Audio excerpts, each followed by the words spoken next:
As we inch closer and closer to the 25-26 NBA season, Warriors fans just got pretty big news on Brandin Podziemski as he looks to take that third-year leap. He had a really, really good game against the Lakers in the preseason, even though the Warriors did not come out on top. We'll talk about Brandin Podziemski and the steps that he's taking to be a bigger part of this Warriors rotation in just a little bit. But first, we got to get to the injury news on hand here because Golden State, they're down a pretty key rotation player here. Moses Moody. Anthony Slater came in with this injury news saying that Moses Moody will miss the final 3 preseason games, including the one that was just played against the LA Lakers, with a left calf issue, per Steve Kerr. The Warriors are hopeful they can get back in time for the regular season opener. Moody heard it in practice recently, and Steve Kerr said he's not too concerned. But calf injuries are a little bit concerning here. That's something he has to take very, very big precaution with. We've seen it in the NBA over the past few months.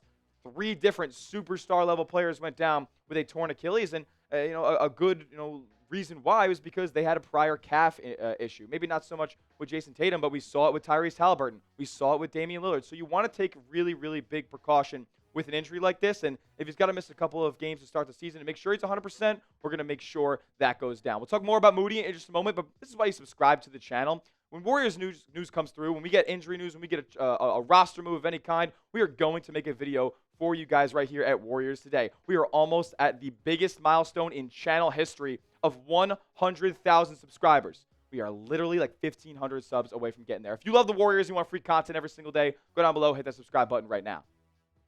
This is unfortunate news because Moses Moody was pretty in line to be a consistent starter here. Look back to when Golden State traded for Jimmy Butler back in February. They went with a lineup that consisted of Steph Curry, Brandin Podziemski, Jimmy Butler, Moses Moody, and Draymond Green there as the core starting 5 for the Warriors' home stretch and playoff push. And it looked like, Moses Moody was going to be in that mix again this upcoming season. The Warriors did bring in DeAnthony Melton and a couple other of guards, and Buddy Hield played pretty solid in the playoffs as well, and maybe he could see that elevation to the starting 5. But I think Moody was really in line to do it. And as far as how he performed in the preseason in his first time out, he was awesome, man. 19 points, 7 of 9 from the field, 5 of 7 from 3, and was a team high plus 21 in that first Laker matchup. Did not play in the second one that Golden State ended up losing, but it was one of those situations where he was letting that thing fly from long range, and they were in a pretty good spot for the most part there. Now, with Moses Moody, you got to take it with a little bit of a grain of salt because he averaged 15.6 points per game in the preseason last year. He also shot it at a 39.4% clip from long range. So that was not exactly a telltale sign of what we would be seeing in the regular season to follow. Was kind of regressed back to that league average, maybe a little bit below league average 3-point percentage. So can he pull this into this upcoming season? Well, the injuries aren't necessarily uncommon here for Moses Moody. Remember, he played through a torn UCL in the 2025 playoffs, which is a ligament in your thumb, and I believe it was in his shooting hand as well, so severely affected his play throughout the postseason. And, I mean, that's unfortunate because if you looked back to where he was at from the trade deadline all the way to the end of the regular season versus what he did in the playoffs, I mean, efficiency-wise, it isn't even close. I mean, the corner 3-point percentage goes all the way down to 23.1%. in the postseason. And look, the sample sizes aren't too far off, right? 31 games from the deadline to the regular season, end of the season, and then 13 postseason appearances. 43.5% from the corner on that home stretch for Golden State, and his above the break was a little bit better in the postseason, which is interesting look there. But like his catch and shoot 3-point percentage goes all the way down to 27.6%. Was it the injury here for Moses Moody in the postseason? I think that there's absolutely some, at least evidence that is the case. I mean, if you have a torn ligament in your thumb, it's not going to feel very good letting that thing fly from long range. So definitely want to take precaution here with Moses Moody. Don't want to push him further than he needs to be because I think he's going to be a really, really big part of the Golden State Warriors rotation this season, both on the offensive side, and we know how good of a defender he is on the ball as well. So with that being said, get well soon, Moses Moody. Wish him a speedy recovery down in the comment section. Type his jersey number 4 down below so he can be back out there on the court for your dubs in no time.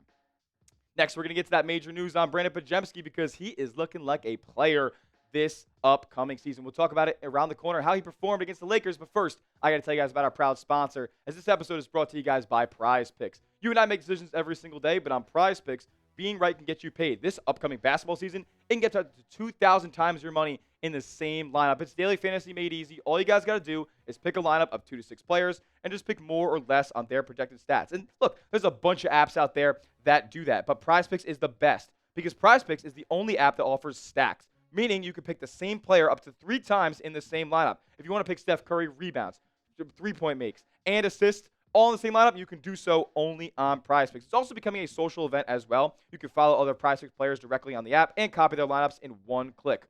And as far as my lineup for the first game of the Warriors season, yeah, another awesome deal that PrizePicks offers. Max discount for Steph Curry, a 99% discount there. All he's got to do is score 1 point to green out that square. Also, Austin Reeves, less than 20.5 points. Look, LeBron's not going to play, but I think the Warriors are going to do a good job defensively on him. And I got Jimmy Butler more than 6 rebounds. He's going to be hungry to get some possessions for Golden State. You can tell my picks or fade them. Just do it at PrizePicks. Download the app today and use the code CLNS for a special bonus of $50 in lineups after you play your first $5 lineup. That's code CLNS for $50 in lineups after you play your first $5 lineup. PrizePicks. It's good to be right. Alrighty, the Warriors go with this starting 5 unit against the Lakers, which they lost with.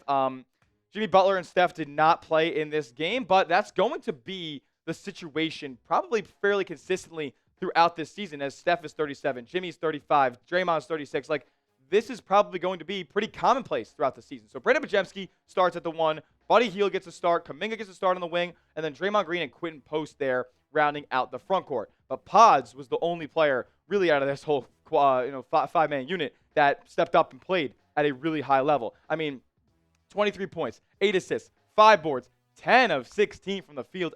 Really, really efficient night here from Podz. 3 of 7 from long range as well, and was a team high +6 in this game. GP2 was a +5, and there was nobody else in the positives net-wise for Golden State here. And look, this wasn't exactly a one-dimensional offensive performance here from Podz. Not only was he distributing the basketball, but he was getting his own shot from so many different spots on the floor. Look at the above the break makes. Look at the in the paint makes. Look at that little, right underneath the free throw line where Podz loves to operate and use that floater. I mean, he's a very versatile offensive player in terms of where he can score from. It isn't always the most consistent and the most efficient, but I mean, there's no doubt that Brandin Podziemski is absolutely a crafty offensive player, and he's also a guy who the coaching staff is seeing taking a pretty big leap here heading into year 3 after we probably didn't get as big of a jump in his sophomore campaign. Steve Kerr said this about the performance against the Lakers.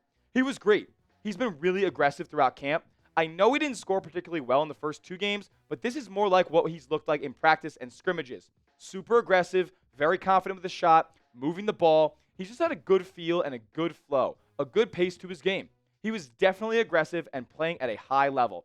I think he knew without Steph and Jimmy, he needed to be more aggressive. Now, we know how aggressive Podz' kind of words and mentality have been coming into this season. Remember what he said? He said he wants to be handed the keys after Steph, Jimmy, and Draymond all hang that thing up. He said they got to leave the keys to somebody. Well, what do I have to do to make that guy me? Well, you have to keep putting performances like that on your resume. 23 points and 8 assists. I mean, if he can do that and average that in games in which we don't see Steph or Jimmy, which I don't anticipate being more than, 20 games throughout the season unless we see an injury. But if he could do that in their absences, then absolutely we could look at handing him the keys at some point. Look, as for now, he's not going to be that type of player as far as a guy who's dominating the ball all the time. The Warriors have a very, very deep rotation at the guard position, so Melton's going to play. Buddy Hield's going to play. Eventually, Steph Curry's going to play when he gets signed in November. And obviously, we know how much Steph is going to be out there as well. So as for now, he's going to continue to be a high-level role player, but I think if he can kind of at least get the box score numbers up a little bit this upcoming season, like the keeping him around and the faith in Podziemski will be restored a little bit, in my opinion. More from Steve Kerr here about potentially starting for Podz. He said, I can't say Podz will start yet. We've got to see where we are. Brandon's going to play a ton. He's a hugely important player for us. But the starting lineup, frankly, is a little tricky for us given the pieces and Al Horford's age. If Al were a little younger, he'd be in the starting lineup for sure. But if he's playing limited minutes, it's tougher to start him and finish the game. If he's not playing us many minutes as he would have a few years ago, so we still have to look at, we have a lot to think about. But Brandon is going to be a huge part of it one way or another. And very, very immediately, he's going to be a huge part of it. I anticipate, actually, that Brandin Podziemski will get a good bit of starting looks especially in the early season. When we were talking about the guard depth, well, it's not all going to be there right away because Seth Curry, you got to wait till November to sign him. And De'Anthony Melton is still rehabbing a torn ACL. He could miss the first month of the regular season. And then, 6'4" would-be guard, Moses Moody, who plays the small ball 4 a whole heck of a lot.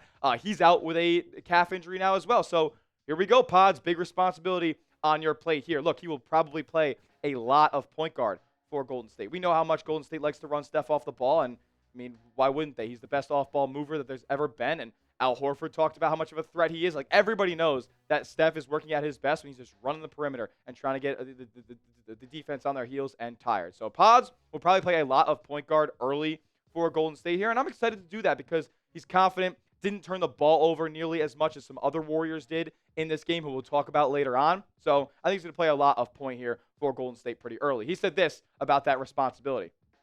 Having an understanding of who's out, who I've got on the floor with me, what I've got to do as a point guard to make sure everyone gets their touches, but also play with myself. I thought I did a good job of evenly distributing the load.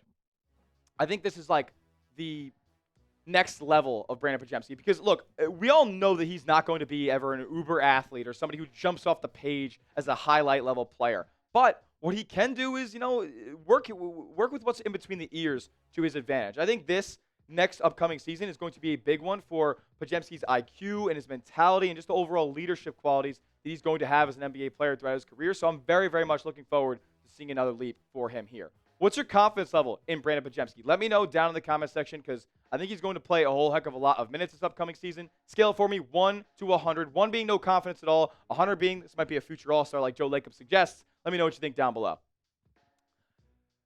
All right, before we get out of here, it's not a Warriors Day video with that little clowning on Kuminga, right? Look, this was a sick poster. This was awesome. Highlight level play. I mean, if I'm a Warriors fan and I'm a Kuminga fan, I'm putting this on my wall. This is a dope flick. It was also in the preseason. But he also had 5 turnovers in the first half. You know what I like more, or what I take stock in more than a face-up poster on Jake LaRavia? I take stock in 5 first-half turnovers. That first game for Kuminga was awesome. I thought he was playing within the flow of the offense, getting people involved. And then the second game kind of regressed in that margin a little bit. And now, I mean, this one was just a totally sloppy performance here. And again, more question marks are being raised about Jonathan Kuminga as the season gets closer and closer. We'll be chronicling it all. So make sure you are subscribed to the channel. That will do it for today's show here at Warriors Today. YouTube.com/WarriorsTV for all the latest and greatest on your Dubs all season long. And with that being said, as always, let's go Dubs.